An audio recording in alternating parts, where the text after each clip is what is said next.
the bunny back in the box.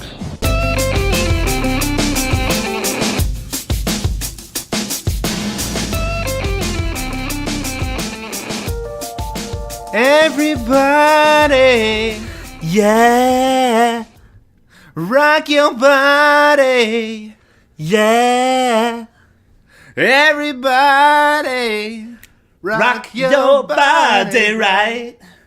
Nic Cage back, all right. And he's back All in right. a big way. In a big way. Woo! Some might say the biggest. Welcome, everybody. This is We Gauge Cage with Brock Kircher and Brian Ambrosius. That's me.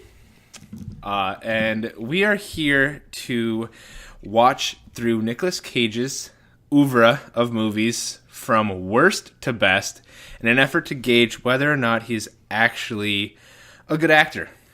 We're getting We better. know he has the reputation, and we Wait. know he has like the status, but has he earned it? Yeah, exactly, because we're not familiar with him.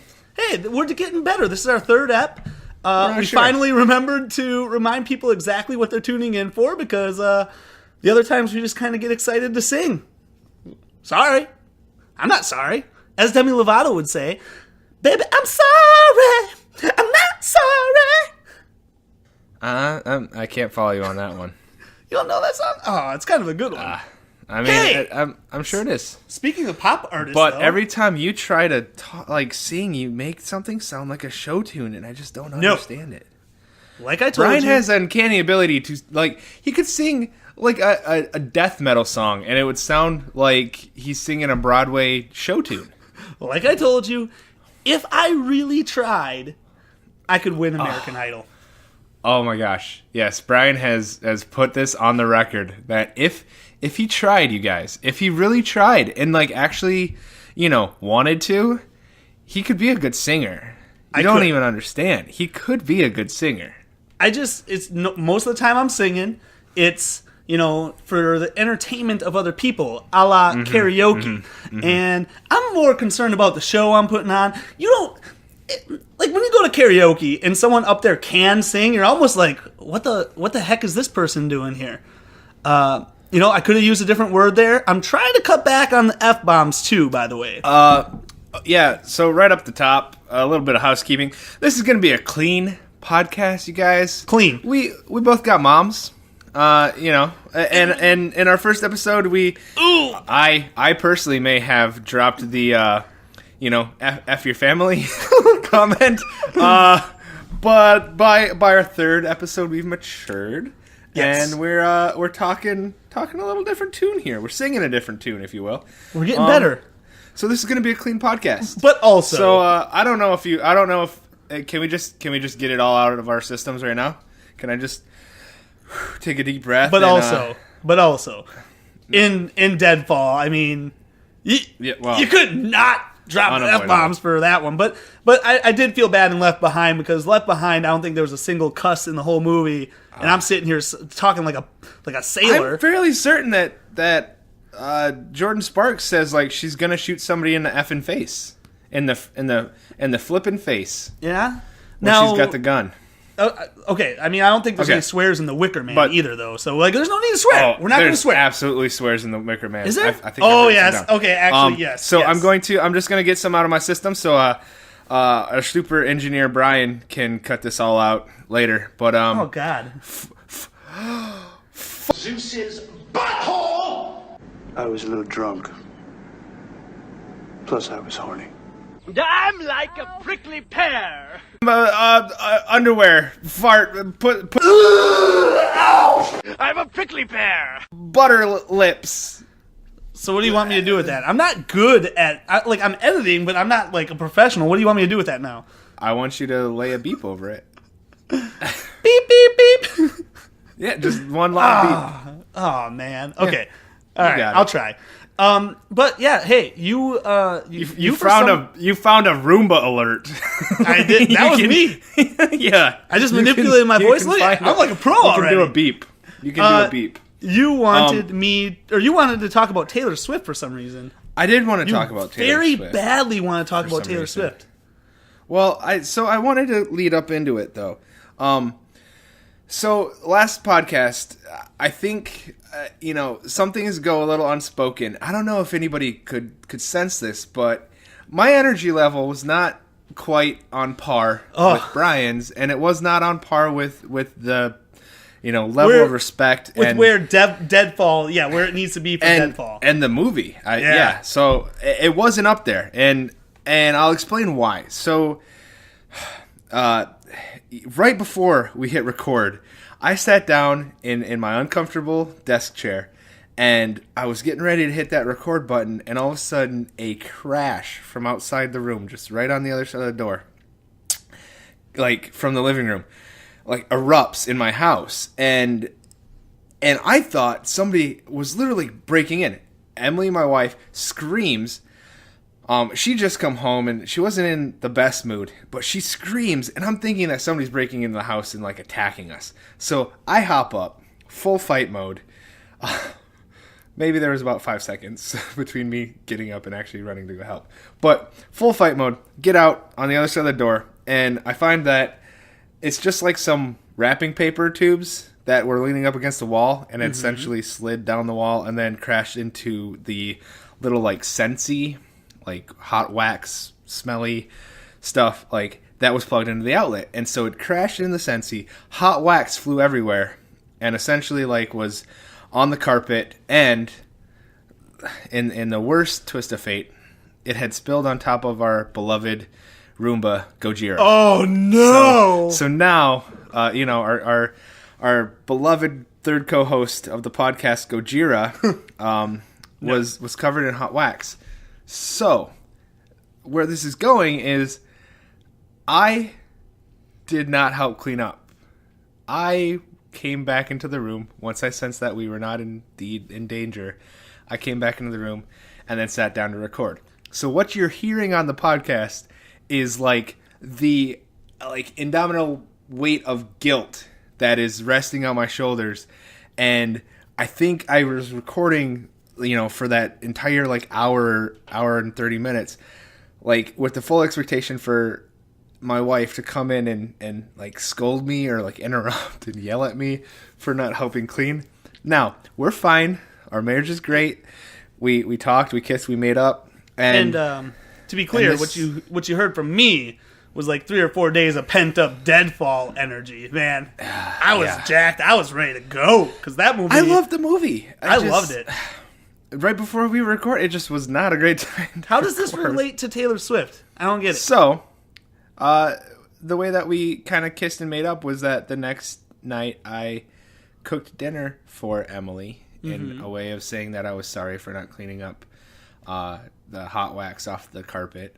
I did clean the hot wax off of Gojira, but and then I cooked dinner while listening to Taylor Swift and her new album. Okay. And I just thought about how much I like Taylor Swift. And you were texting me the other day about asking me out of the blue. You're the one that kind of brought it up, because out of the blue you just texted me hey, did you buy Taylor Swift's album 1989? No, here's why. Because for my birthday or Christmas, I don't really know which one. They're all the same. My mother-in-law bought me the new Taylor Swift album because Leah and I, we had 1989. We really liked it. Reputation? Yeah, her new one, Reputation. And Deb, if you're listening, I don't think you are, but I still like the gift. I still would have bought Taylor Swift's Reputation, even if you hadn't given it to me, so it was a good gift. I'm more calling out the album itself, and I don't think it's as good. I don't like this pissed off T Swift. I can't say pissed off. Nah. 2 beeps right there, I guess. But she's so moody and angsty. It's really, you're gonna let Kanye West and Kim Kardashian get to you this much? I liked Look What You or not. Look, I hate Look What You Made Me Do. I like Shake It Off, and I like All You Had to Do Was Stay. These fun, upbeat, dancing songs. And now she's giving me stuff like Look What You Made Me Do, and it's just terrible. It's garbage. Yeah, Brian, I'm sorry, but we can't have Shake It Off Taylor anymore. Why? Because she's dead? Because she's dead. There's a couple of times. Why? She can't come to the phone right now, Brian. How did she get so hard? Because she's dead. Come on. Because She acts like she's having like the jaded. worst time because of paparazzi and stuff. It's like, come Actually, on. she did tweet that like 2017 was her best year ever. So, Why is she so mad? to which somebody replied like, Taylor, read the room, Taylor. Yeah, I know. Come on. I listened to the CD Yikes. today. There are 5 songs on it I like, so 5 out of 15. You know, Yeah. Nic Cage level performances. What is your favorite Taylor Swift song On that album, on any album? Shake It Off. Dude, that's my jam. Is your favorite Taylor Swift song? of all I time? love Shake It Off. I think mine would be Breathe. I Honestly, don't even know that one. It's with Kobe Calais. I don't know that one. It's from like her second album, maybe her first. I'm don't also know a big fan of Last Kiss, Taylor. I don't know Last country T Swift much. Last Kiss was so good. Never thought you'd be my last kiss. You know what I realize I that like? I really like a good breathy Taylor. No, I'm really like into like her breathy songs, like where she's just like I like instruments. That's why I that's like my Shake It favorite. Off. She's got the trumpets and the horns going. I don't like the synthy electronic stuff. I'm an old man. I'm 30. All right? I'm 30. I'm 30. Oh, speaking of, I have been hungover all day. We're recording this on New Year's Day, everybody. Yeah, and I can't party anymore, man. I can't hang. Sorry I didn't get keep dogs up. barking. Yeah, it's just I can't. 30's rough. 30 is rough. Well, let's, yeah, it is. Let's get into the movie, though, because this is the one we were excited for. When we first saw our list, third movie. By the way, I just wanted to say hello from our third podcast host. This is our friend. He's back. No. He's not actually gonna like do anything because he's not on the ground. Maybe you can. Yeah, Gojira! Don't eat my notes, Gojira, you son of a gun. All right. Those are the beeps that I'll use to block your expletives earlier. Beep, beep, beep. But hey, it's Wicker Man. Improvise The some Wicker beats. Man. We're the Wicker Man people. We're We there. did it. We made it. Some people might not know the Wicker Man because it's not like it was this huge release, but this is the clip in the intro. The bees! Oh God, not the bees! Ah! And Yes. it's very infamous for being so bad it's good. Yes. So this is the one that like people say Nic Cage like goes full like Cage and overacts and stuff. Yes. Which, I mean, clearly that's just because they haven't seen Deadfall. That's what I was gonna say, dude. I think we made a mistake by watching Deadfall before this. It's not like we could choose because we picked an arbitrary way to watch them. I mean, but the rankings dictate. Deadfall ruined The Wicker Man. I think I would have to agree with you on that point. Because The Wicker Man, I'm going to say it right off front, was not as bad, again, as I was expecting. Just like with Left Behind, not as bad as I was expecting. No. The only part I like are the last 20 minutes or whatever, 15 minutes, whatever that last, you know what I'm talking about, that one part that I texted you I was at, from that point on, Yep. great Yeah. movie, but that's it. I think I'm a big time stamper apparently. That's at like 1 minute, 1 hour. You are such a time stamper.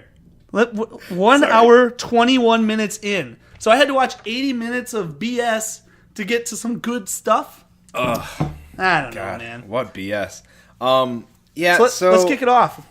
Well, first of all, it's a remake. Yes. The Wicker Man was a British horror movie released in 1973. It has a 7.6 on IMDb and 90% on Rotten Tomatoes. It's widely regarded as a good horror movie with a great twist at the end. Correct. Starring Christopher Lee, Sauron, for the uninitiated. I mean, he's that great still character doesn't actor. help. We just lost him recently. He's a great, great actor. You know. And I'm going to spoil... This is not that movie, by the way. No. We didn't watch that movie. I was gonna I didn't know whether to save this for now or for the end, but I'm gonna get it out of the way now because it changes a lot in Nic Cage's version of why some things are different. I will say right now, in this movie, it's a village mostly of women. That's a very important note. And in the original, there are men and women. So that's a good thing to notice. And actually, that's all I'm gonna say right now. I'll save some of the other stuff for later. All you need to know going into this is the island that he gets to is mainly women, and in the original, it's men and women. That's all I'm going to say for right now.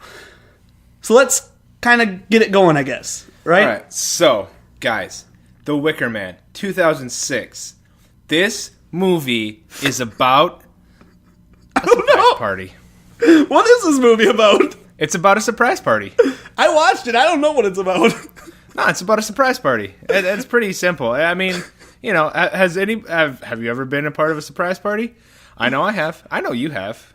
I'm going to say this. This is we're 3 movies in, and this is another movie where, I feel like in Left Behind, it was just really pointless.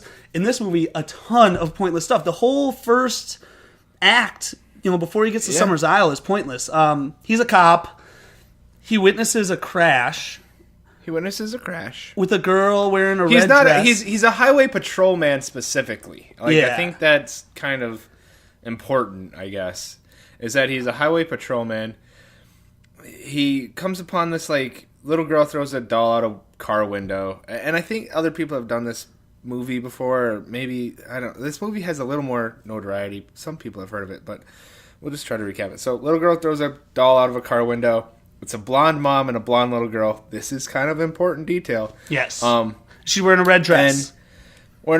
So he picks up the doll, and then he gives it back to her because, they pull over. And the little daughter's a little booty head.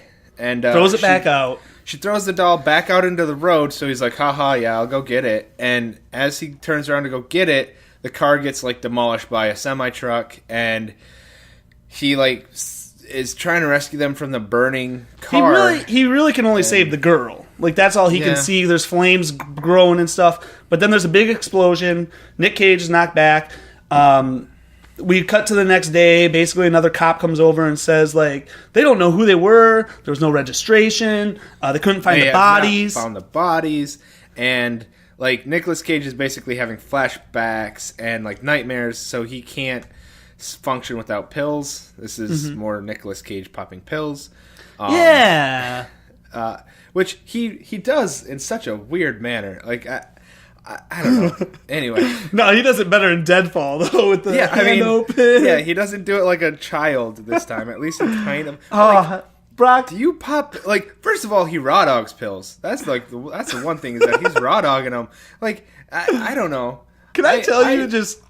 I think back to Deadfall, and honestly, I love that movie. I know we're not on Deadfall anymore, but I keep thinking about that movie, and I enjoyed it so much. But anyway, all right. So popping pills. He gets a letter, and I was so confused because it's such a quick cut scene. And why were you confused? Why ever would you be confused by any part of this because movie? It's talking about a woman. We don't even know who the woman is. Talking about her kid, and the woman's vague, I know it's been years since I ruined it or whatever, but my daughter is missing. Yep. And I didn't know who it was. She said they haven't spoken in a few years. The daughter would have to be at least 3 years old at this point, then you would assume, right? Something like that. Anyway, then he goes to another cop, and we find out, he's trying to figure out, it says Summer's Isle. On the letter, and he looks up Summer's Isle, and he goes to, there's a list of 5 things he can choose, and he chooses bee products. Yeah, bees. And so it is the bees. It's the bee's knees, and it's basically like a commune. Whatever. So I do want to say that his intro in this movie. So that'll be a recurring thing. His intro in this movie is that his partner Pete says something to a waitress or whatever. They're in a truck station, gas station, diner, and his partner's like, "Oh yeah, here's my buddy," and his back is to us, and he turns around and he's got this leather jacket and aviators on. So now this is the second movie in which he's got aviators on. Which he's got a good aviator face. I think Emily pointed that out. Emily was watching this movie. She actually stayed awake for it this time with me. But she's like, he's got a good aviator face. And I don't know what that means, and that's not her voice. But you were a big aviator guy. I was a big aviator guy back in... your blue truck, aviators on? Yeah. Yeah. I'm not anymore. I don't think I have a good aviator face. I think I'm a little too round. Yeah, things change when you turn 30. Now I just want a normal pair of like cheap glasses. Yeah, pull them off. Okay, so basically he goes to the other chief, finds out that no one knows where this letter came from or like who brought it in or whatever. He reveals to this other police officer that it's his fiance, ex-fiance, Former fiance, yeah. and so then he's off. He decides to head to Summers Isle because she said her kid was missing, and he's a man of the law and he wants to help. Yeah, so he's from California, but this Summers Isle is like an island off of Washington State, I believe. Or Seattle. Not Seattle, sorry, or Oregon. I think it's Washington, though. Washington. Yeah, Washington. Yeah. He gets there, and this is kind of... So again, just like you, I didn't think this was that bad, so I went online to see why people thought this movie was so funny, like so bad that it's good. One scene that they love is when he's on the boat getting to Summers Isle, because again, it's on an island. He's on a ferry, and he sees a girl with a red dress. And with his hallucinations, the truck just comes and plows that girl over, and apparently people think that's very funny. I thought with the tone of the film, like, I didn't laugh at that like I did in Deadfall. You know, Deadfall, I was laughing, having a riot. I didn't laugh at that, but when I read, like, why people thought this was so bad is good, that's one scene in particular. Another scene that they like is how he gets close to Summers Isle, but he needs to take a plane to get there, and the guy is like, no, it's private, I don't want to take you, like, I don't want to ruin my contract, and Nic Cage... It's a great line. Yeah, Nic Cage says something like... What about me, Mr. Grant, and his twin brother Ulysses? So, is that $100? You know, I actually need to look it up. Because Benjamin is a 100. Grant, yeah. Ulysses S. Grant. Is it 50? Yeah. Who's Ulysses Grant? S. Grant. So basically, he's got two $50 bills. And that's all it takes. The guy takes $100, and yeah, apparently people find that funny. When he gets there, there's three weird women. Are you still looking it up? Yeah, I'm pretty sure it's $100. It's yeah, a 50. So he gets $100. All it takes is $100 for this guy to be persuaded to do something that he really doesn't want to. He gets to this island, and the first women he runs into are these three just kind of creepy women. Like this is like a horror movie. They're all dressed up like in Amish kind of period type clothing, so something's off. And he's dressed up like a college professor though, with a elbow patch jacket on. Like, he was a patrolman, and now all of a sudden he's a detective. So whatever, sure. I guess we should throw out a few more names. So his fiance's name is Willow. The daughter who's missing, her name is Rowan. His name. I will point this out. Oh yes, Edward. You gotta point it out. It is Edward. Edward Malis, not Eddie King. Do you know why it's Malis? Because malice. No. So another bit that I found from the 1973 movie is that it was a really like kind of religious allegory, and there was a lot of dynamic regarding men and women and sex, which we kind of hear a little bit in this. Malice is for mal for male, and us for phallus. Yep. Phallic symbol, phallic symbol, phallic symbol. We'll get to that. So anyway, he's talking to these three women, and then these two guys walk up, and they have a bag that's like moving. And this is another part that people love. This is actually a great line. Fantastic part. The bag starts dripping. What's in the bag? A shark or something? Brock. Yeah. Yeah. You see someone with a little... It's no bigger than a shopping bag, but it's like cloth or whatever. It's a potato sack, essentially. And you see it kind of moving and dripping. Do you think to yourself, oh, there's a shark in that bag? Okay, Brian. Now, he's not a detective, but I'm going to this island to investigate a missing child. Yes. Who we believe may potentially have been murdered. And I see some guys carrying a bag with about a size of a human child dripping blood and wriggling around. Are you going to follow up on it? Nah, not at all. No, you're looking for your fiance. My very first clue, or my very first question is obviously going to be, what's in the bag? A shark or something. A shark. So yes, that is terrible. To which the women say, you want to take a look, and then like they do. We never find out. Yeah, they do like this, like, okay, opening the bag and the music is building up, and then like they just basically like jerk, like a jump scare with the bag, like to jerk it towards him and like boo scare him, like. And we never find out what's in the bag. No. Much like the car crash at the beginning, it's completely pointless. It adds nothing to the movie. I think it was a shark. I mean, so after this, he goes into like the hotel room like area thing, and finds a lady with a man's voice. She has a very deep voice. She's kind of a famous actress, isn't she? The barkeep. The beach, yeah, Beach? sister. So everybody on this island is a sister, and they all have plant or tree-based names. So there's Willow, and then this is Sister Beach. We'll have a Sister Rose. Yeah, you get them all. Yeah. And a funny scene here. He sees his ex-fiance. He's going to get a room. Before he goes up there, he wants a beer, and so she pours him a beer. He takes a sip. A mead, yeah. It's got honey in it. Again, bees, very important. Takes a sip of it, and then for no reason at all, he like takes his wallet out and starts slapping it on the table, and just like interrupts. Like it's like a bar of women, and he just is like, "I'm here on business, and there's a missing person. I'm a policeman." Yeah, like very like how did he know these just weren't random people? They've also established that like they don't, because I think he tries to say to somebody too, like, I'm a policeman. They're like, yeah, okay, what does that mean? Like, a cop. What is that? Yeah, or I think he says I'm a cop, and then they say, what is that? And he's like, a policeman. And they're like, yeah, okay, still, like, that's not my question. Like, what does that have to do with anything? But this is the same thing in the bar. Yeah, I'm a policeman. It's like, okay. So again, that's the part people find very funny. There's a bee buzzing around. He tries to smush it with his bar glass, and people get offended. And Beach says, "Now, why would you go and do something like that?" Mm-hmm. So what happens after that? Southern accent up in Washington. It's weird. Oh, and he says he's allergic to bees at that point when he like knocks it down. He's like, "Oh, I'm allergic to bees. That's why I wanted to kill it or whatever."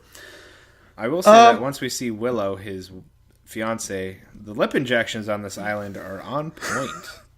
Like the plastic surgeon, Dr. Moss, I'm assuming, does really good work.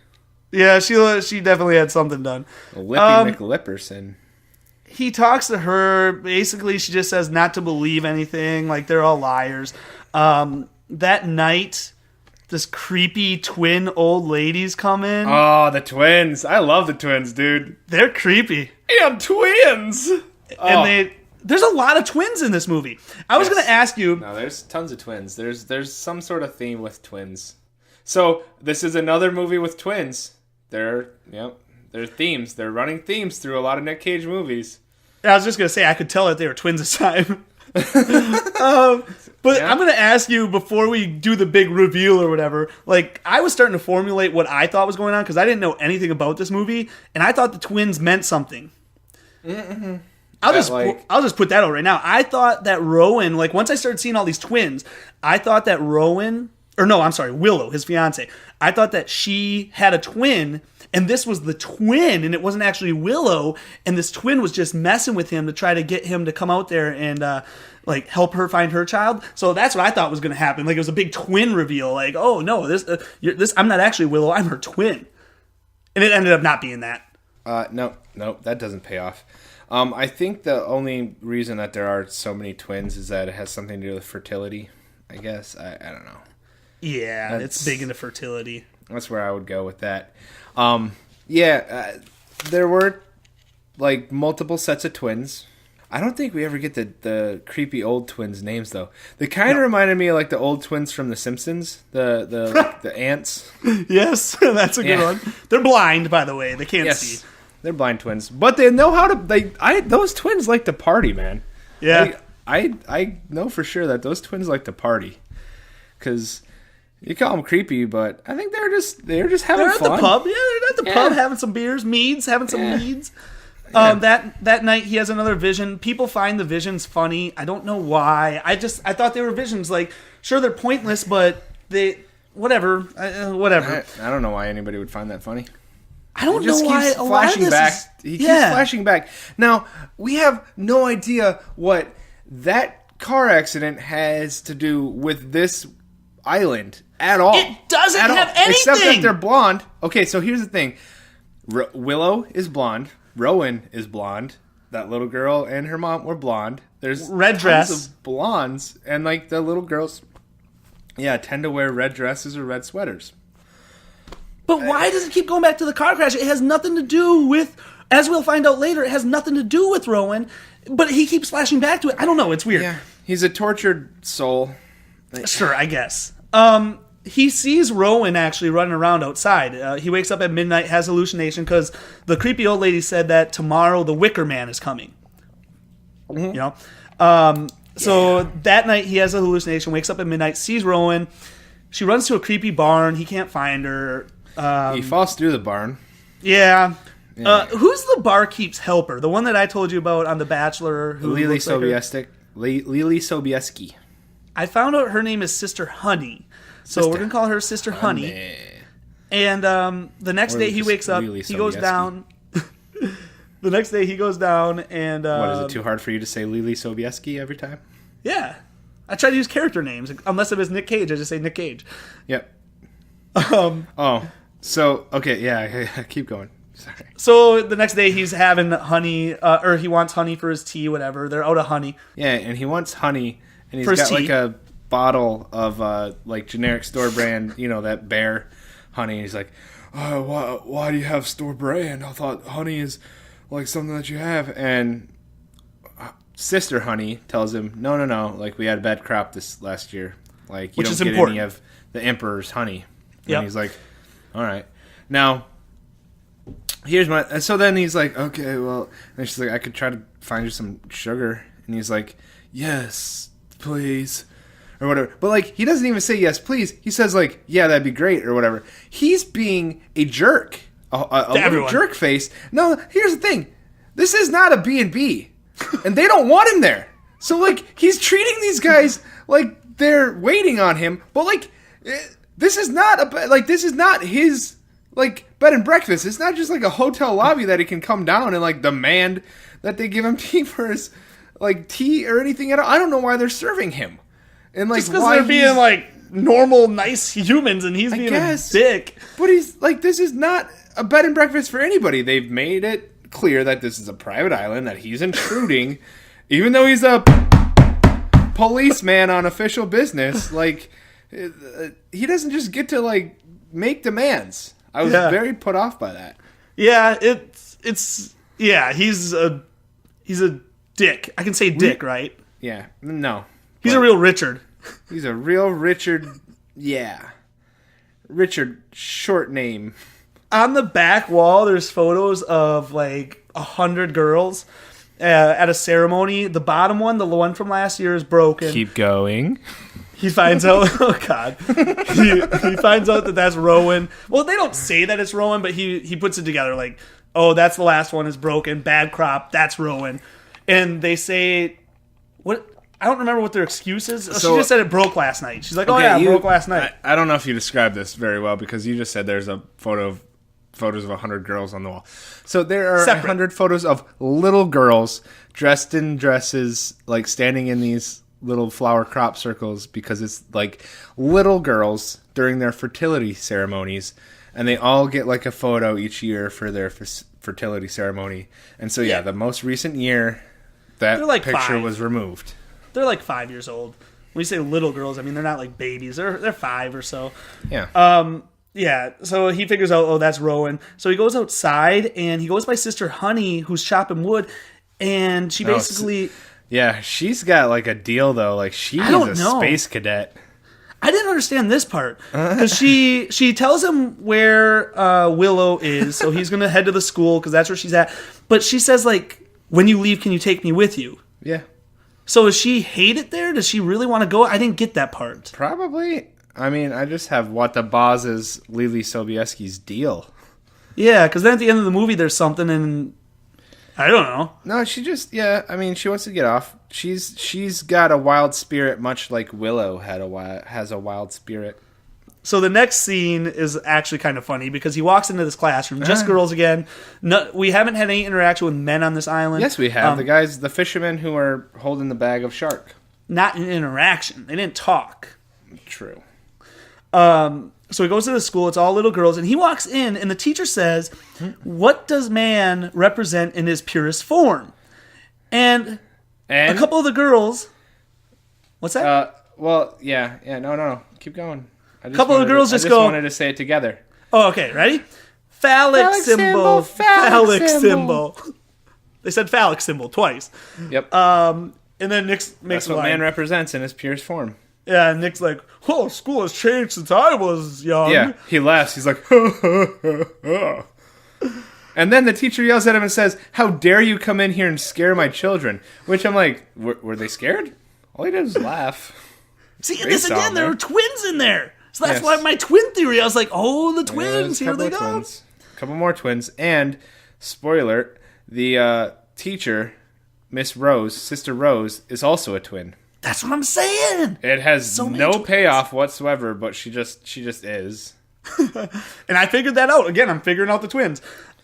Which there's a coworker. I don't know if any of my coworkers will listen to this, but there's a coworker that I work with who looks very similar to Sister Rose, and so now, God, I shouldn't even say this.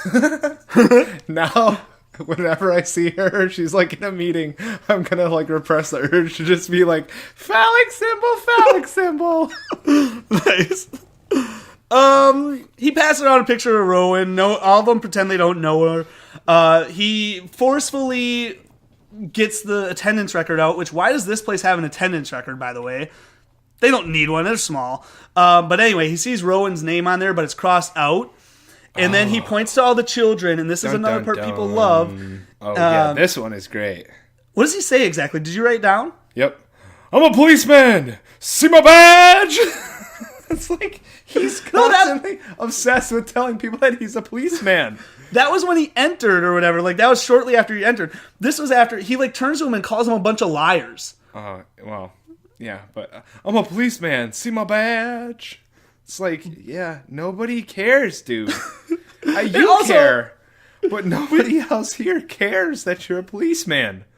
Nobody respects you. He talks to Sister Rose outside the school, and she says she'll burn to death.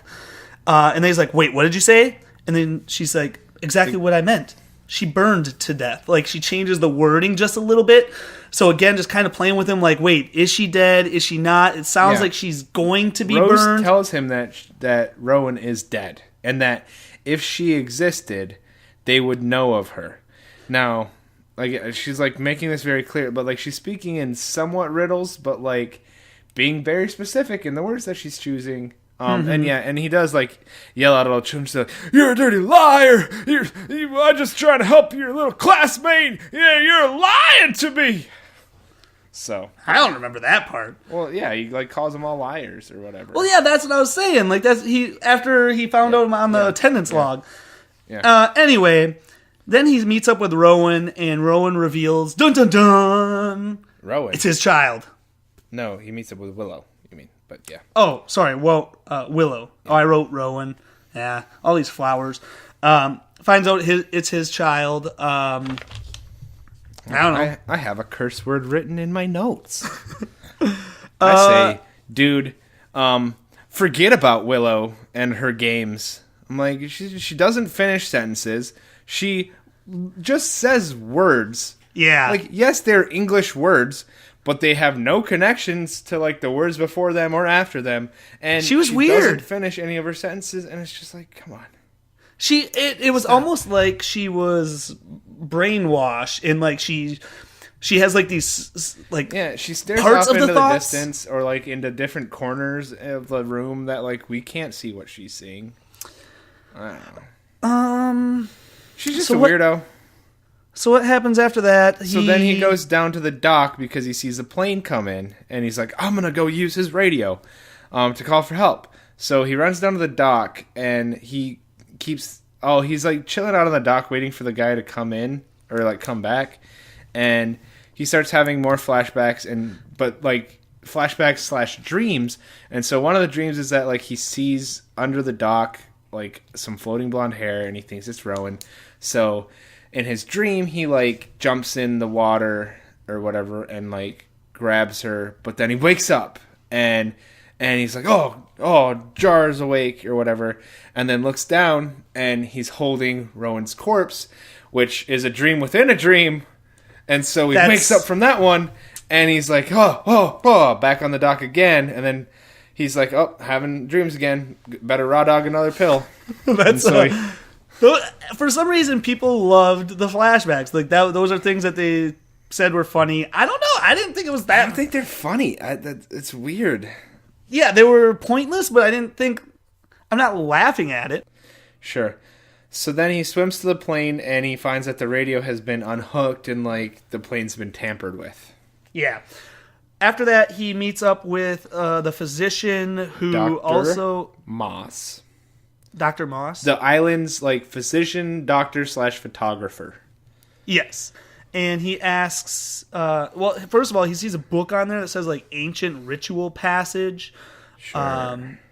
Does he actually steal it at this point? Or is that just he noticed it? No, because... Who cares? Then she leaves and he sneaks back in and he grabs it. And basically it says that you have to burn a fertile woman to ensure plentiful harvest. So, again, leading to the fact like, they're going to burn the girl.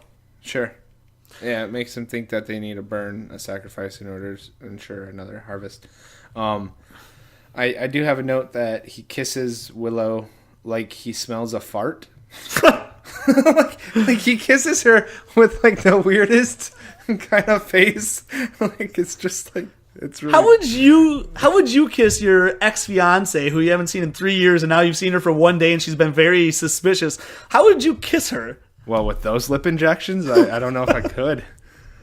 I mean, to be fair, she started it. She kissed him first. No, she totally kissed him. But yeah, well, like she kisses him and then she breaks away and then like he's like ready to leave and then he's like, oh, better get one more.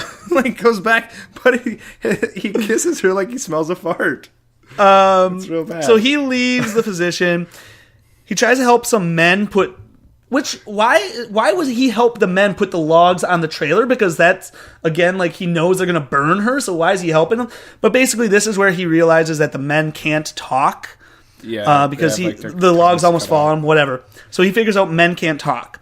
Then they either have their tongues cut out or like they're just so emasculated in this island run by women. And the whole time they've been saying Sister Summersisle, but we've not met Sister Summersisle. And he's been asking, like, who is this girl and or this woman? And we're about to find out. And everybody's like, oh, she runs things around here. And he's like, okay. But the way that Willow speaks at her riddle, she's like, she's the air and the trees and the life force and the atmosphere. Yeah, so then I was thinking that she wasn't a real person.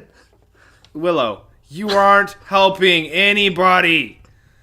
Just which is like, okay, he was once engaged to this person. Did she speak in riddles then? Like, how could you be in a relationship with this person? Be like, hey babe, where do you want to eat? Food gives me sustenance and transforms into energy in my body. It's like, yeah, no, where do you want it? Babe, IHOP or Denny's? Like, you're thinking pancakes or waffles. Oh, flour is grown in the grains of the... Okay. Sunshine. Okay, good.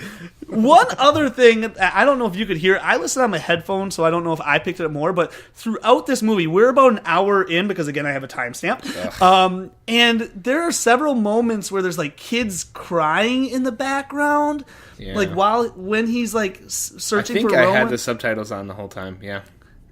So again, kind of leading me to something like, then I started thinking like, is there something supernatural? I was starting to think like Shutter Island type thing because of the hallucinations and the things going on. I was like, is this all in his mind? Been on the island the whole time, right?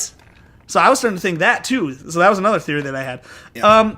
Anyway, after he finds out men can't talk, he actually runs into a big field of beehives, and he actually knocks into one and passes out because they start stinging him, and guys, he's allergic. Remember, he's allergic to bees. And so at first I thought, like, well, this is the bee scene. It's not. Because the whole time, I'm waiting for the bees, not the bees. We both were. Like, that's why we wanted to watch That's what the you're movie, waiting because- for. That's what you came for. Like, that's why you showed up. And yeah, it does sound like I'm moving furniture because I keep shifting my legs and I'm just crammed underneath this little desk. Guys, I'm going to figure out this whole recording room situation. So when he wakes up, he's with Sister's Isle. He finally meets Sister's Isle. He's in her... Sister Summer's Isle. Sister Summer's Summer's Isle. Eve. Sister Summer's Eve. We'll call her Sister Summer's Eve. I think if you see him, you know why. She's old. Does she actually, like, say anything? I don't have any notes about this meeting. I know it happened. Yeah, she says a lot of things. One thing that I do have is, like, he's like, oh, like, you saved me. Because he's literally running through, like, the one place on the farm that he shouldn't go, which is the bee place. And so, yeah, he's running through it for a long time. And he, like, falls in, rolls down hills. And, like, he's running from one beehive to the next. Like, I don't know why. I have a note here, too, that says, running through bees, now that's a horror movie. Yeah. Because I'm terrified of bees. That's my horror movie. You freak out. You're not allergic to bees, but you just, like, No. are so scared of bees. It's in my family. Irrationally afraid of bees. I was just going to say, I've been stung by bees before, and it doesn't hurt that bad. Oh, but I actually have a great bee sting story. Thanks for reminding me. I have a note here that says Brock bee sting story. So, when I was in, like, 3rd grade, I thought that, like, the only way that I could impress this girl, Lauren was it Lauren? It was Lauren Essex. Lauren Essex, if you're listening out there, I had a crush on you. She is. I think I've told you. I had a crush on you in, like, 2nd grade. You know, it happens. But I thought that the best way to impress Lauren Essex was to show that I was a tough guy. Now, in 2nd grade, I was not a tough guy. I was short. I was pudgy. I had a bowl cut and glasses. I was like... you looked like I was a the nerdy version of Harry Potter. Oh my god, I was the most punchable kid I think I've ever seen. But I wanted to prove that I was tough. So I remember reading, like, a book in which a kid gets stung by a bee, and it, like, impressed his friends. So I made it my mission, and this was over in Okinawa, Japan. I made it my mission to catch a bee, because I knew that there were some bees around the playground, and hold it against my arm so that it would sting me. Now, it worked. Like, I caught a bee, I slapped it up against my arm, so, like, cupped my hand, and it stung the palm of my hand. Now, it did not impress anybody. So, like, I went around showing people, like, I just got stung by a bee. And they're like, how? And I was like, and they're like, no, how? And I was like, well, I caught it. And they're like, why? Nobody was impressed. Everybody was I'm just not like... impressed. I'm just scared. Everybody was just like... We also hate being shocked. So, like, my brother did the mud runner, and there's, like, a part where you got to get shocked going to the shock. He said, like, that was the worst part. Yeah. By the way, it didn't work with Lauren Essex either. She never went out with me. I think I might have, like, slow danced with her one time, though. That makes sense, though. Yeah. So what happens with Summer's Isle? What does he say? So Sister Summer's Isle... So what does she and... What do they talk about? He saw a grave earlier, and she said that he can dig up the grave. Because he assumed Rowan was there. And then she basically, like, the main point of this conversation is that she's saying, like, no, she wasn't murdered. And he's like, yeah, she was. And she's like, no, like, that's not what we consider murder here. Like, you'll find that our rules aren't the same as your rules. Like, you have no jurisdiction. This is a private island, and, like, my ancestors have been here for a while. And, you know, like, we came here, and we immigrated from the Celtic islands or something like that, and we were persecuted, and blah, blah, blah, blah, blah. She kind of gives him, like, a little bit of background, and then, she says, like, you can dig up the grave all you want, but, like, you know. She kind of explains that women were repressed, so they started this place to kind of, and they repress men a little bit now. Down with the patriarchy. So after this, he does go to the grave, and near the grave is a well of sorts. And I do want to say that when he wakes up, though, after the bee thing, he asks, like, oh, did you use my EpiPen? And the one Dr. Moss, or whatever, is like, no, we did it the old way. And I don't know what the old way is. I don't either. But his pants are off. Like, so, like, does the old way involve sucking something? Like, why are his pants off? And what is the old way? His pants did not need to be off whatsoever. He got stung, like, in the face and the neck. So he goes to the grave area, and there's a well, and he goes in the well because he thinks he sees Rowan in there again. He sees red. And he hears voice and crying. And Right. Yeah. While down in the well, someone locks him in. There's barely enough room for him to breathe. Willow actually ends up finding him. Well, he does dig up the grave. This. Did you mention that he digs up the grave? And it's yeah, that's right. It's a burnt... Guys, it's a burnt doll. Now, yeah. Where have we seen a doll before? From the car accident. That's weird. Mm-hmm. That is weird. What connection does that have to do with this? Nothing. I don't know. Nothing. That's not explained at all. But thank you for pointing out that it was burned, because that is a line people love from this movie as well. Oh, I think I have that line written down somewhere. Yeah. I do. Willow comes and gets him out, and once they get out, he shows her the doll, and he's like, is this her doll? And she's like, I don't know. Sidesteps it, doesn't give him an answer. I have a note here that says, well, exhume me! Oh, God. How about exhuming the grave and exhuming the dead body? Okay. Okay. All right, good one. And this is a line that people love. This is a funny line, and he just goes, how'd it get burned? How'd it get burned? How'd it get burned? How'd it get burned? Yeah. People love that line. I have a note, right here that just says, it just got good and cagey. Yeah, so, this is so where the this is the caginess part. starts. So do you have a timestamp for this? I don't, because that's the only line that happens. That's the only part where a timestamp matters. When Sister's Isle, when he meets her, when he wakes up, that's an hour and 4... Okay, that's an hour and 4 minutes in. The part that I love, that I texted you about, that's an hour 20 in. So we're at like an hour 15. Okay, hour 15 is when this movie is actually worth watching. Yeah, 75 minutes we watched. Sucks, you guys. And it's confusing. One thing I will say about this movie is it's confusing, but it actually ends up answering the questions a little bit later. Like, I was confused about the letter. But it answered it. Little portions, not the whole thing. Satisfactorily, but like, we'll get it. We'll get to there. So he tells Willow, go back to your place, lock it, like, wait for me. He runs down by the pilot. Like Eddie King does with Diane. Sorry. I don't know what that means. From Deadfall. Go back to your place, lock the door, wait for me. Same. This is... okay. I'm working on something here. He runs around and... so he runs back to the, like, main house. And this is the best... This is my favorite part, because this is, like, let's make a deal. So there's door number 1. So what's behind door number 1, Brian? It is a one-eyed man, like his one eye is drooping, and he's like naked in bed. Yep. He's a sex slave. Yeah, and he's just chilling, looking at him like, "Sup, man?" He's got one eye. Yeah, he kind of smiles. He's got like no teeth or whatever. Doesn't say anything. "Sup, dude?" Door number 2. They have weird. established that like they keep men for like procreation. Sex. Yeah, they're sex slaves. Phallic symbol. Phallic symbol. Phallic symbol. That's all they're about. Brock, what's in door number 2? Oh, be naked lady. Be naked lady. That's a fake lady, right? What? No, that was a real lady.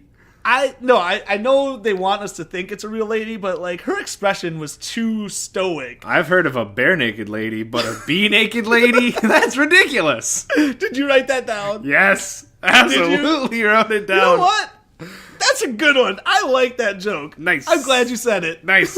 Be naked lady. Yeah, she's sitting in a chair naked, and there's a group of bees covering her privates and then her chesticle. Yes. And it's on her neck a lot, too, and she's just sitting there smiling. Chesticles is an established word of choice, our established term of choice. On this I said podcast. breasticles last time, so... Did you? Yes, I did. Anyway, so he runs out of there. This is Sister's Isle. We're mature. And as he runs out, he doesn't find Sister's Isle in her... Summer's Eve. Summer's Eve. In her house. And... But they pan to her, like, once he runs out, they pan to her in a locked room. First, he points a gun at somebody who's like, "Step away from the bike! Step away from the bike!" Well, okay, so the whole time, like, I have, like, all his lines, and, like, so I think a tenet of Nic Cage's acting is that he has to repeat himself. because I think it happens like multiple times in Deadfall. I think it happens in Left Behind, where he's like, "Give me runway, give me runway." And I was wondering here, where that line was, because that's a line people love too. How he acts like this lady on a bike. Yeah. And he like points his gun at her and is like, "Step away from the bike." Like, people love that line. Like, yeah, it is weird. Yeah. So how did it get burned? How did it get burned? Summer's Isle. Well, he runs around yelling "Summer's Isle, Summer's Isle, Summer's Isle, Summer's Isle" like 12 times, and then step away from the bike. Step away from the bike. Like listen to Nic Cage the first time. Everybody, come on. There's a few other weird things that happen. He's a policeman. We're almost to the part that I really love. There's a few other weird things that happen. He finds the pilot with his eyes and mouth ripped off. Stitched up. Yeah, like his mouth is stitched up and his eyes are gouged out. Which the pilot did say, like, I don't want to bring you to this island in the first place, because he's like, yeah, no, like, we honor our contracts with them. Like, we don't really mess with them out there. And like, and now we know why. And they even said, like, too, like, who brought you here? The pilot? And he was like, yeah. And they were like, mm-hmm. So we'll have to take care of him. Or talk to him. Yeah. Then he goes into like a random lady's house, and they're all wearing masks. They're getting ready for something. They're getting ready for a festival. They're all wearing these masks like birds. Yeah. And he's telling them all, he's like, "Open up your mask. I'm a police officer. We're looking for a missing child." And he opens a closet, and a girl just falls out, and they all start laughing. It gets creepy. I mean, it's just a creepy fact. Yeah, like, he's ripping off like these little girls' masks, and they're like, "Hey, watch it, hey, mister, that's not nice." Finally, he gets back it's to. It's really not. I mean, no, it's not. He gets back to the bar, the hotel so here's area. The thing, is that, like, he has waited until like the last hour. So he's 3 wasted, hours. like, so he's wasted, 2 days or whatever on this island just messing around, and now he's finally doing like police work. So now it's when he's like decided to be like, I should probably do my job here. And now he's going house to house being like, "Hey, where's Rowan? Hey, where's Rowan?"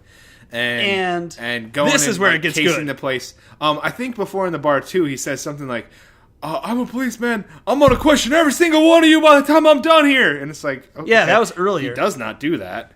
Like, that was earlier now when he drank the mead. Yeah, now he actually starts questioning people. It's like, oh, somebody decided to show up to work today. Like, he gets to the bar place that he first entered, and the barkeep is there. Yeah. The bigger lady, the kind of the one that with the deep voice, and he like Sister walks Beach. in on. Sister Beach. He walks in on her talking about like having to wear her costume again or something. How it's like getting tight. Her bear. That's important. I said that these women, man. I love women, guys. I'm one of the good guys. But leave it to women to, like, even in this like matriarchal society, they can't, like, this old Amish society, like, they can't resist getting in like a jab at like how one of them is getting fat, because the line is like, in another year's time you're gonna have to get an outfit for like a whole family of bears. Is basically what it is. Yeah. And she says, yeah, or my, like, costume has to quit shrinking on me. Like, but I'm like, come on, you didn't have to, like, get that little jab joke, like, in on her. That's not nice. So, because she was talking to one lady. The one lady is like, sees Nic Cage on the stairs and is like, "Oh, I have to go." So what does Nic Cage do? He looks at this lady in the eyes, walks up to her, never breaking eye contact, and socks her in the face. You got knocked out. He cold cocks her, man. This is why I said it was important earlier that there are men and women in the first one, because the barkeep in the first one was a man. So the guy like went up and punched a man, and now Nic Cage is just up here. He's punching women. In this movie, one thing that you may have heard about this movie, if you've heard anything about this movie, is that yes, this is the movie in which Nicolas Cage goes to town on some women. So then the sister Honey, the weird girl who wants to get taken out, comes in and climbs on his back. Yeah, he's like really so fast he comes out and mounts him like a spider monkey out of nowhere. What does Nic Cage do? He's blood. Oh, that's getting bleeped out. Buddy, mom. See, it's not me, Mom. He's bad. He's a naughty boy. I'm sorry, but it's so epic. He like flips her, and then he like channels his kicks her, dude. inner. What is his name? Why am I blanking on his name? Jackie Chan, Bruce Lee. Oh no, Chuck Norris. Yeah. He channels his inner Chuck Norris, and Karate kick. back roundhouse kicks 10 her feet. into the wall. To which she just like kind of like at first I thought maybe like it's that whole horror movie trope or whatever action trope where like you kick a villain and they like there's a spike or something poking out of the wall. At first I thought she was impaled on something. No, she just kind of like gives a really Lily Sobieski-esque like smile and like she does not know how to like get knocked out. It was hilarious. Clearly does not know how to get knocked out. She's just like and like. So if I agree with anything from these people who have been talking about So Bad's Good, like this is hilarious just seeing him beat up women. So then he grabs the bear costume, and guys, this is a full bear costume. You know those like I'll equate it to those like gorilla costumes. People like it's a full black like gorilla suit and they got the head. This is a full bear costume. He pops with it his on. face through the little mouth. Which is great. It's great. And he because everybody has a mask. A bird mask. Or like it's not birds, there's foxes and rabbits and all sorts of... Kind of like Great Gatsby or something, They got masks on. Yeah, it's a masquerade bar. It's a surprise party. What mask would you pick if you're gonna go to this party? What's your spirit? What's your spirit animal? A dinosaur, T-Rex. Oh, good one. I would probably have to go with like a gorilla or something. I don't know. But I will say this: channel like my inner Donkey Kong. Everyone is dressed in their normal clothes, their Amish clothes, and they're just holding a mask up. They are not in costumes. No one else is wearing a full body costume looking like a bear. So what was your Harry Potter Patronus? My Patronus? Yeah. It was something really lame, I think. Mine was like a dog, some sort of dog, a Rottweiler or something. Mine was a white stallion. Yeah. Anyway. Oh, I'm sorry. He catches up to all the women. All the women are marching to presumably start burning Rowan. And he finds Willow in his bear costume. Yeah. And he's just like, gives up the ghost right away, like, hey, don't worry, I'm here to save you. And she's like, yeah, okay. No, he says something like, I thought I told you to wait. And she's like, what did you want me to do? I couldn't wait. She's like, I'm not going to miss the festival. Like, it's a party. I'm not going to miss the burning of our daughter. Yeah, I'm not. So they stop. Buddy. They stop by a tree, and there, sure enough, Rowan is tied up to a tree. She's alive, guys. Nic Cage takes a look at Willow, nods, and there's one woman standing next to Rowan, ready to like start burning her. And what does he do in his full bear costume? So he runs up there, and the one lady goes, "Sister, what's the problem?" It's Nic Cage, guys. Remember, that's the sister. And he just sucker punctures her in his full bear costume. It's Sister Beach, which, I mean, Sister Beach is enough to handle on her own. But yeah, but full bear costume, just punching women. He frees Rowan. Punching women. Just cold cocking them, too. Like, full on. And, I don't think of Nicolas Cage. I know he's got, like, a solid string of like action star movies. Like I don't think of him as an action star, like a karate master. But Homeboy's got like a solid right hook and a solid back roundhouse kick. Well, he's punching a bunch of women though. It's not fair. Oh well. I mean, yeah, I guess. Anyway, he frees Rowan and then goes running. They run through the woods. He ends up shedding the bear costume. Which, thank God. Why? Why would you? Because his phone started ringing. So he wanted to get his phone. No, like just go into the bear costume. It's like you get a little more padding, like camouflage. Like, what if you just need to drop down on all fours and be like, hey, here we go. Yeah, the thing is, like, I think he does take off the mask, like, before he punches that woman. Which is no, don't. Or like after he punches her, or and after like, something, yeah, untying Rowan, and it's like, don't do that. Rowan just is gonna think that she's getting rescued by a bear, and that's pretty cool too. She'll go. So they start running away, and Rowan kind of gets ahead of him. He's like, kid, wait. Like, for being able to karate chop these people into the ground, he can't stay up with a kid running through the woods. He can't keep pace with, little Rowan. He doesn't even have a bear costume on. Come on, Nick. Step up your cardio. Rowan ends up leading him out of the forest and into a field where all the women are lined up. And Rowan runs to Willow and Sister's Isle, Summer's Eve. And basically they all crowd around Nic Cage. Nic Cage pulls out his gun and is like, give her to me, like, whatever, give her to me. What are some good lines here? Did you write anything down? I didn't. I did, and this is where I might have to swear a little bit, you guys, because he swears. One line that he does have when he's searching the houses, though, is like one of the women asks him, like, did you have permission to come into my house? And he says, no! I don't need anybody's GD permission! You have my permission to stay out of the flippin' way! That's great. That's right. You have my permission to stay out of the frickin' way! But this one, he says, back up. You bee snatches. You itches. Yeah, you snitches. You snitches. Yeah, so they're starting to crowd in on him, and basically Summer's Eve reveals that due to the bad harvest, they needed someone who is blood related, who comes on their own accord to burn, to restore the crops. And he is now blood because he has a daughter with Willow, Rowan, so he's blood. He came on his own accord through a letter, and basically they reveal that they want to burn him. Yep. Guys, it's a surprise party. Surprise! That's the twist. Yeah. And I understand in the 1970s version that this twist actually was like pulled off very well. In this one, it's just kind of like, wait, what is going on? Yeah, because, I mean, the whole time you're thinking like, oh, they're gonna burn Rowan and he's saving them. Or like he's hallucinating or something. Yeah. And what I again read some stuff on IMDb, like the trivia or the goofs. I always do that after I watch a movie. He does after like every movie. That's why he's the foremost expert on why him. They revealed like because Rowan Summer's Isle says something like, Willow started planning this when she chose you.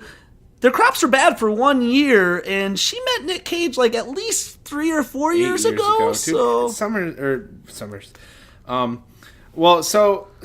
So the big reveal basically is that.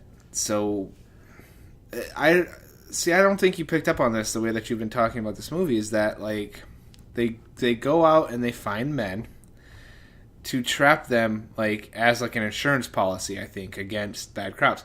And I have a brother-in-law who works in crop insurance, so Corey, if you're out there listening, shout out to Corey.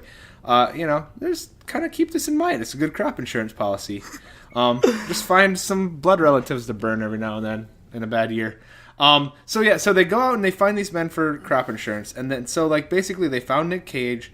She set him up. She got him to impregnate her because phallic symbol, and had a kid. Now, then she sent a letter. They all sent a letter to Nic Cage getting him to come out there of his own will, quote unquote, because he was invited, and help with finding this thing because she must have known that he was a police officer, and so it was going to be like his duty, which also kind of technically is important, I guess.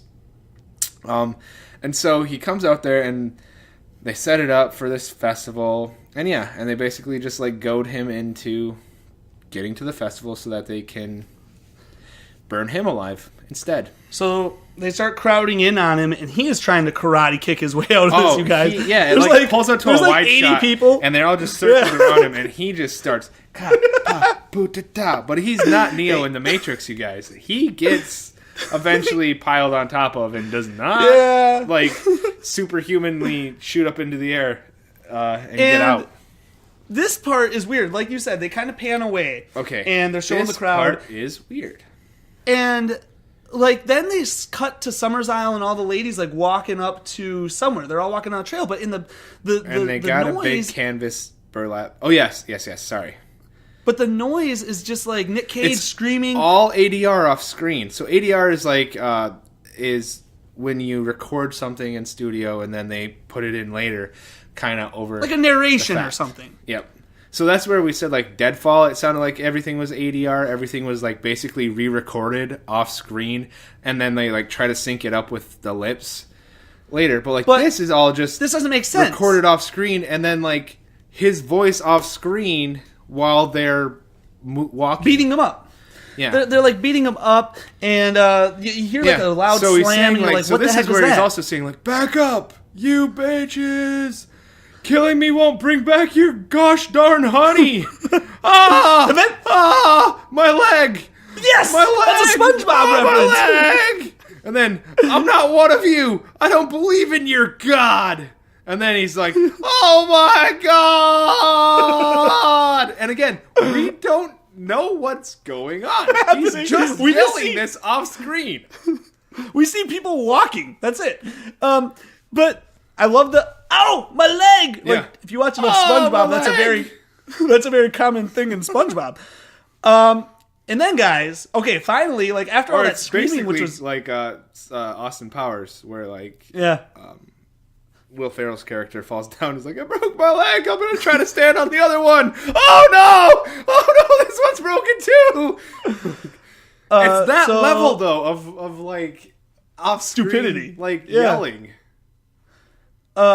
So finally, like after all the weird audio off screen, it cuts back to them carrying the burlap sack. Nic Cage is inside. He looks beat to Yeah. heck. Beat to heck. And beat to all gosh and- darn now. Don't you know? and he screams like, "What is that?" And then they finally pan out, and boom, there's the Wicker Man. And there is the Wicker Man. So the Wicker Man is a big tower of like wooden piers, like wooden sticks and logs. That is a man made of Yeah, it's like wicker? a 60-foot man, and they start levying him. What? Well, I was just saying because that's the Wicker Man. Yeah, that's the Wicker Man. Okay, so But he's like 60 feet tall, so Yeah. they have to like. to which Nick in rope- this case is like, oh my god, oh my god, oh my! It's like, what? Well, like what? Like, did you not get where this was going? Like, why is this? No. Why is seeing this now all of a sudden clicking in your mind? No, and see, this is where I have to disagree with people where they're like, oh, like, that's so funny, like, he's over the top. Like, what would you say if that was you in that situation? You're just going to sit there quietly and be like, okay, go ahead and do it. Thank you. No, I'd rather not. I feel like, yeah, he's kind of over the top, but, like, he's not that over the top for what's happening to him right now. Well, yeah, considering the circumstances. But I almost feel like, I just think it's not over the top enough. Like, he's not giving me enough Cage. of a reaction to exactly what is happening to him. Anyway, Anyway, they Continue. get him into the head, and Rowan comes they out like and hoist burns him him up up. through some intricate like pulley work, and then somehow like I was just like fascinated at how they pull him up into this like head cage thing, the caged cage, and then they like somehow like snap the rope off and like get the rope back. I was just like, whoa, I don't know how they did that, but okay. Okay, good. Rowan burns him, and guys, then Oh yeah, it cuts to like Rowan goes up with a little stick and lights him, and he's like, "No, honey, drop it, honey. No, honey, drop it." And I'm like, "Well, that's not honey, that's Rowan. You met honey earlier. That's Guys. the problem." it then cuts to 3 months in the future, or something like that. Where the heck are the bees? Yeah, Nic Cage is dead. where are the bees, guys? Because we've been waiting this whole time for the bees, not the bees. And where are the bees? What the boss? Where are the bees? Now it cuts to 3 months in the future, and James Franco and his friend Yeah, are at a bar. James Daniel Franco. I don't know what his middle name is, but it sounds good. James Daniel Franco and Jason Ritter of like sitcom fame are At in a a bar. bar. You know, talking, getting some drinks, having a few laughs. Talking about how it's a sausage fest. Yeah, and And, then over in the corner are two little blondies, and those Willow? two blondies are Willow and Honey herself. Sister Honey, Yeah. who wanted to leave the island. That's where I got confused, because it's like, wait, so are they actually gone, or are they setting Oh up the my next god, victim? Brian! It's a honey trap. Okay. Oh, I don't have a symbol. Ding! I do have a desktop drum set, but that's at work. But Anyway, yeah, it's so a honey basically, trap. basically, Honey just says something like, "Take me home, do me," Yeah, they're setting up the next trap. And it's over. Yeah, so, Honey is talking to James Franco, and Jason Ritter goes off with Willow, which kind of bugged me because I'm like, I don't know how old Willow is, but, like, Jason Ritter is not...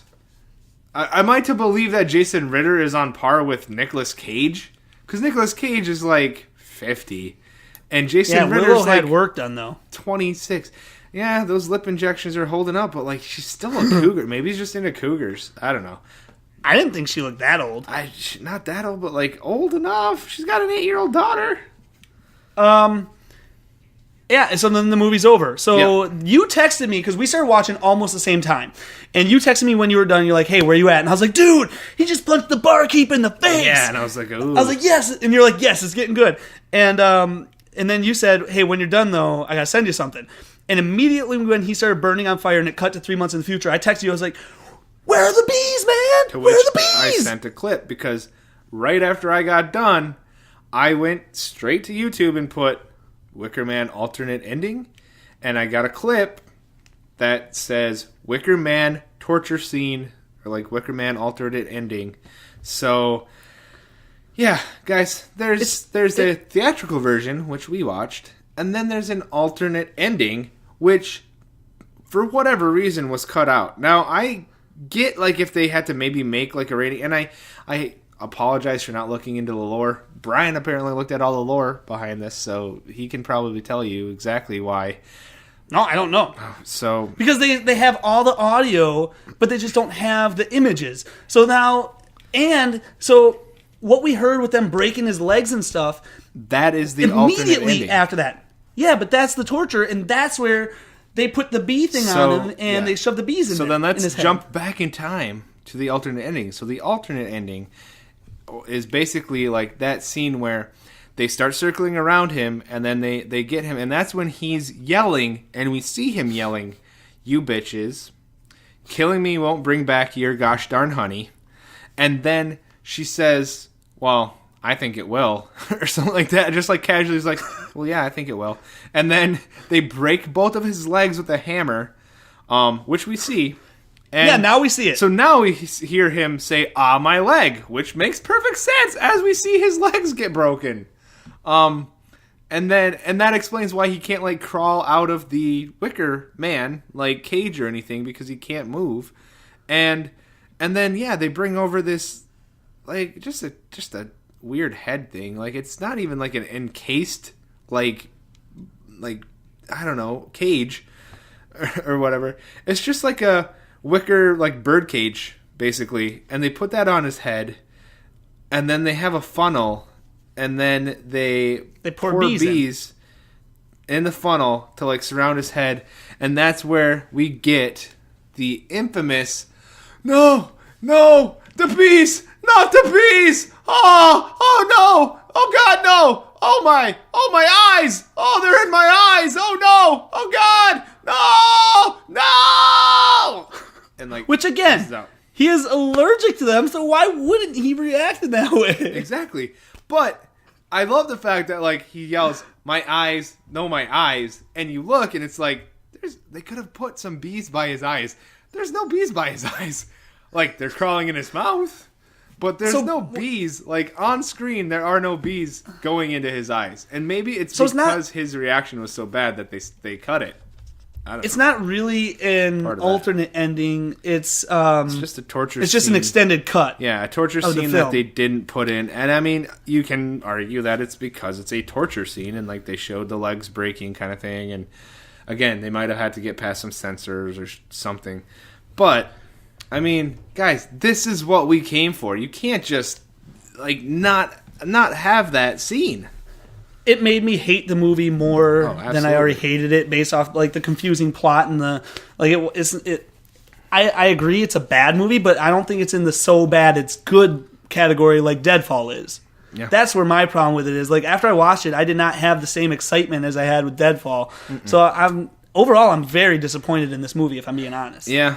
I mean, we'll wrap up here because we're going a little long, but, like, so this movie, it looked beautiful. Now, I would say that this is the first movie that, like, is an actual, like, movie. Like, like feels Yeah, like has a plot. feels like a movie, has a plot, like is fairly well written. Like the lines are fine, like the dialogue is fine. It looks beautiful. The whole movie looks absolutely beautiful. It's confusing. Especially The plot compared to doesn't make any Deadfall. sense. No, The plot doesn't make any sense. No. It's really hard to follow. And here's why. Okay, I know we're long, but in the original movie, the guy comes. He has no relation to the people on Summers Isle. He's strictly a police officer. He comes out there because they send him a letter about a child missing. And when they kill him, here are the requirements. And it kind of makes sense when you figure out like what's going on in this one. They have to come on their own free will. That's the same. They have to have the power of a king. And in this case, because he's like in the law, he's a policeman, that counts. He has to be a virgin, which they don't make any mention of in this one. And he has to be this is probably the biggest one. He has to be a fool. So where that comes into play is when Nic Cage put on the bear costume. In the 1973 version, it was like a Joker costume. Like, it made sense with the rest of the costumes that were there. So by putting on that costume, he became a fool. So that's a lot better. Like mythology. So many little tweaks that make this movie just incomprehensible version's so and much stupid. worse. Yeah. So just dumb and like The original was also more religious based, especially with like the phallic association and stuff. So yeah. Yeah, which like okay, and I know this movie mentioned that they were like Celtic, and my name is Celtic, so I have some really strong ties to the Celtic. No, I don't. But but like I don't know enough about Celtic mythology to know, if it's super fertility based or whatever. My big thing about this one was that like more so of like a religious subplot. I thought it was like supernatural, and I was like, are they bees? Like are they bees? Because Sister Summer's Isle is like always lit like she's a goddess, and she mentions like our little colony. I think you're gonna like our little colony or something. She says something like that, and like she's the queen bee. She has her worker bees, like she has her drone. Oh, and she does call him a drone, I think, at one point. She says, when they're burning the drone.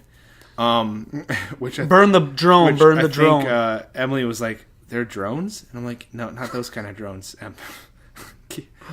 But yeah, like, so that's where I was just like, are they bees? And the thing is, though, at the very front, at the very top, I even had a note, I think, of it, where everybody's called honey. Like I know at the very top in the diner, the waitress calls him honey. And then like he calls Rowan honey, like when he's calling out, he's like, come here, honey. And I think at the end somebody's called honey, and it's like, so like we get it, guys. There's bees. Like it's all about the bees. Not the bees. We gotta get going here. The dog that I'm babysitting is now snoring, and I'm sure that's going to start getting picked up. I don't care. But I got to ask. Friendly. Yeah, I guess. Not with this dog. Dog friendly. So, was Nic Cage a good actor? In this film, Nicolas Cage was not a good actor. I agree. And we knew this would happen. We knew he would start out really rough. We'd have a lot of no's. The joy of this podcast is going to be to see if he can work his way back up to that 60%. We're both now at 0-3. The man has an Oscar. The man has like an Academy Award. So we're at 0-3. Brock, we're starting with the 3.7s. Though. We got another. Get that, but what was your Pete Cage moment? Boy, Pete Cage, I think was, I just really liked the line, "Killing me won't bring back your goddamned honey." But I also think the "I'm a policeman, see my badge" like was pretty cagey though too.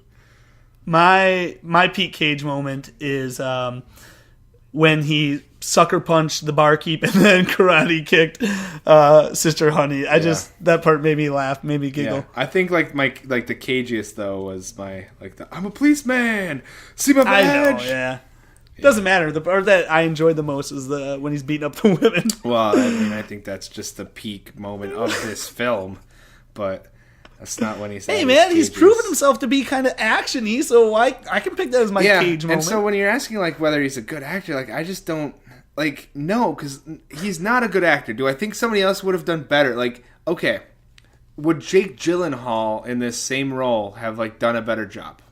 Because Jake Gyllenhaal has played like a lot of detectives and all that. Like, yes, he would have.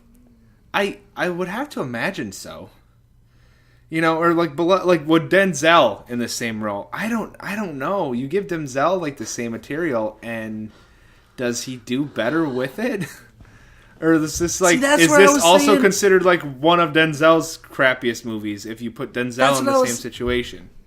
Saying with Left Behind is like, yeah, that movie sucked, but like, could someone have done something better? Like in Left Behind, I think it's a lot more arguable that yes, it could have, but in this one, it's like, no, the movie because sucked. Like that material in Left Behind was awful though too. Like giving them those lines to say with that like music in the background and stuff, and it like, and Nic Cage wasn't a super focal point of Left Behind. He just wasn't. He was flying the plane, but like that's it. This is actually the first movie where he's the focal point. He's in he is every the starring person, and the camera is on him. And but like, does he do good? No. Like I can't point to anywhere that like he elevates a particular scene, or I'm like, oh man, like that was really good. Like that was a great reaction.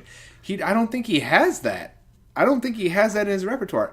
And I'm like, I'm listening to.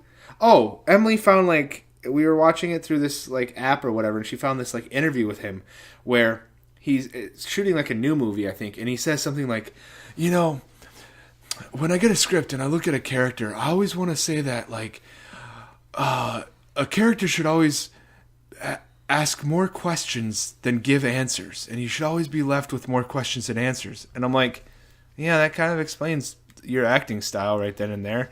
Like that's pretty obvious. But I'm also like hearing other actors be like, well, we get to act with all of these like, you know, big names, and then Nicolas Cage, I mean, come on. And I'm like, yeah, come on, like why are you so excited to act with him? Like what is so great about acting with him? He doesn't seem to like be this paragon, this like pillar of acting prowess that like you should be proud to be in the same room as him. I don't get it. I don't see it. One other thing I have to say about this movie, by the way, it's gotten the notoriety so bad it's good. I disagree with that. However, now that it has gained that notoriety, Nic Cage has gone back on it and said, yeah, guys, that's exactly the kind of movie we were trying to make. So he's like, yeah, it's supposed to be kind of like a black comedy, blah, blah, blah. He stands by it? Yep, he does. I was going to talk more about surprise parties. So yeah, so this movie is about a surprise party. I mean, it's just a surprise party. It's a surprise party for him. It's not a particularly pleasant one. And I asked before, like, I've had a surprise party, and you were part of that same surprise party. Mine went better. Well, so I was part of a surprise party with Brian because our birthdays are like 2 weeks apart. And so there was like a group December surprise party. And it was at the restaurant where I worked though. So I remember my parents like called me and told me I had to come into work on like my day off. So I was super mad, super angry. And I drove out there and I was all in a huff and a puff. And I remember like seeing a bunch of like cars of like friends and families. And I'm like, oh great. So now they're here and like they get to have fun and I have to work. And I remember busting into my resort and then everybody, you know, surprise. And so clearly, you know, it was a great like setup and great work by my parents. But then I remember the surprise party that I threw for you one time because you thought that I was just throwing like some separate shindig and that like there was another party happening. And then I'd on Facebook, and this was like in college. The first one was like in elementary school or like middle school. The second one was in college, or I guess high school because I was driving. Sorry. Second one was in college where Brian and I were home for like the winter, and I told him that if he got over to my house within like a certain amount of time that like 12 minutes or something. Yeah, I was like, if you can get to, and Brian lived about like a 12-minute drive away, 15-minute drive away. I had the speed. But I told him like, if you get to my house in 12 minutes for like every minute that you're early, I'll give you $1, and for every minute that you're late, you owe me $1. So I was making sure that he was going to get to my house like right on time. And I had all of our friends in the basement because I told them like, hey guys, you got to park down the street. Like Brian thinks that this is just like us meeting up to go to a different party, and it's really just a huge party for him and his birthday. And and so then Brian comes.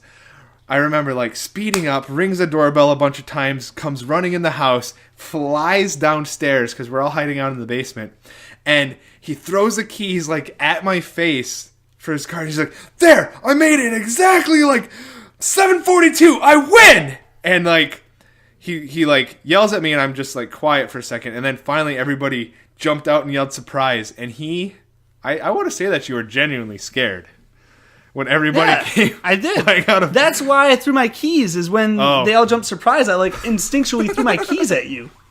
Yeah, it was great. So, Hey. yeah. So that's our right. surprise party story.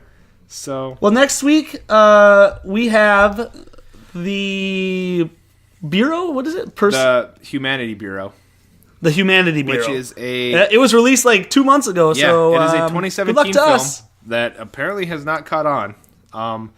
Since it was released 2 months ago, it's like a Canadian film. So we'll Our try next to two find movies. a way to watch it. And Our next two movies are from 2017. yes, And then we get a bigger one. We get Ghost Rider the sequel. oh, Ghost Rider sequel. Yeah. So I just want to say one thing though, is that like most podcasts have like, shout outs to like social media or sponsors or whatever. We don't have that because we're just two guys. So we're gonna look to get like some sort of social media presence, like a Twitter or something that you can maybe interact with or leave some comments on. So look forward to that in the next episodes as well. and rate us. Yeah. That's how we get recognized by other people who don't actually know us. If you have listened to this on iTunes or Google Play or anything like that, I think on our website as well, wegagecage.buzzsprout.com. Yeah, if you can rate us, that would be fantastic. I know it sounds really corny and I don't even like saying it, but rating us truly does actually get like our visibility up, unless more people know about us and kind of sift through the chaff of all the other Nic Cage and just other podcasts out there. So rating us would really help, and we'd really appreciate it. And we love you. Now, brace yourselves. Wicker is coming.